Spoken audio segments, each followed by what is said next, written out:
സ്വരാജിനെതിരെ മാധ്യമ സ്ഥാപനങ്ങൾക്കുള്ളിൽ ഇരിക്കുന്ന ചില സംഘി കുബുദ്ധികളുണ്ടാക്കിയ ഒരു കഥയുണ്ടല്ലോ വി എസിനെ സംബന്ധിച്ച്.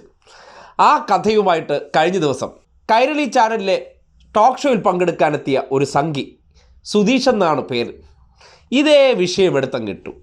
സ്വാഭാവികമായിട്ടും കഥകൾ നമ്മൾ ഒരുപാട് ഞങ്ങൾക്ക് സ്വാധീനമുള്ള മാധ്യമങ്ങളിലൂടെ പുറത്ത് പ്രചരിപ്പിച്ചിട്ടുണ്ടല്ലോ. എന്നിട്ട് നമ്മൾ തന്നെ പറയും ഇത് ഞങ്ങൾ പറഞ്ഞതല്ല, മാധ്യമങ്ങൾ പറഞ്ഞതാണ്, അങ്ങനെയാണ് ഞങ്ങൾക്കറിവ്. ആ രീതിയിൽ ആധികാരികമായി വാചക കസർത്ത് അടിക്കുന്നതിനിടയിൽ സംഘിയോട് വളരെ ക്രിസ്റ്റൽ ക്ലിയർ ആയിട്ടുള്ളൊരു ചോദ്യം അങ്ങോട്ട് അവതാരകനായിട്ടുള്ള ശരത് ഉന്നയിച്ചു. വീണിതല്ലോ കിടക്കുന്നു ധരണിയിൽ. അതായിരുന്നു അവസ്ഥ. VS-നെ വെട്ടി പട്ടിക്കിട്ട് കൊടുക്കണമെന്ന് പറഞ്ഞിട്ടുള്ള കമ്മ്യൂണിസ്റ്റ് പാരമ്പര്യമാണ് സ്വരാജിനുള്ളത്. ആ പാരമ്പര്യമുള്ള സ്വരാജാണ് ഇന്ന് മത്സരിക്കുന്നത്. സോഷ്യൽ മീഡിയയിൽ ഏറ്റവും കൂടുതൽ വരുന്നത് 2016 ആ തെരഞ്ഞെടുപ്പിൽ സ്വരാജിന് വേണ്ടി VS അച്യുതാനന്ദൻ പോയി പ്രചരണം നടത്തുകയും സ്വരാജിന് വേണ്ടിയിട്ട് സ്വരാജ് പറഞ്ഞ കാര്യങ്ങളാണ്. നമ്മൾ കേട്ടിട്ടുണ്ടോ? സുധീഷ് കേട്ടിട്ടുണ്ടോ?